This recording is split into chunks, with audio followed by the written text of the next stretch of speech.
The World Bank and the IMF in Indonesia, an emblematic interference. This relationship started back in 1947 when the bank granted a $195 million loan to the Netherlands, which they used to launch an offensive against the Indonesian nationalists who were demanding independence.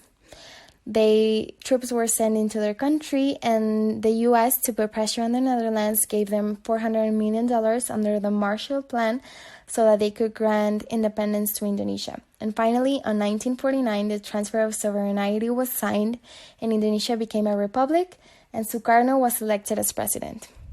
Later on, the British proclaimed the Federation of Malaysia without any consultation, starting the geographical conflict with Indonesia. As a response, the president nationalized the British companies in the country, which led to the cancellation of the agreements with the IMF.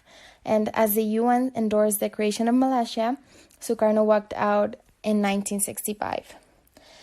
On that same year, during the Cold War, Suharto, a general, staged a military coup supported by Washington, launching a massive repression, assassinating between 500,000 and 1 million civilians.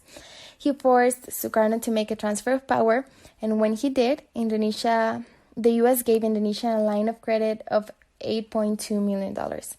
Then the country rejoined the World Bank and the IMF, loaning the country $174 million to absorb the effects of the crisis. The problem was that Suharto's regime was full of corrupted military. Debt was not being paid, which led to a long-term moratorium.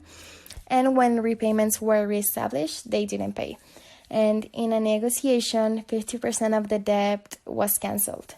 The World Bank supported Indonesia's military dictatorship, regardless of being aware of the extent of corruption, practically becoming accomplices. As a result, about 20 to 30% of the budgets were misappropriated. And then in 1997, Indonesia was hit hard by the Southeast Asian crisis.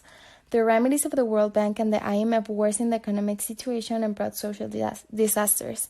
Then when a tsunami hit the country, things got worse, but both institutions maintained their pressure for repayment. Created using Powtoon.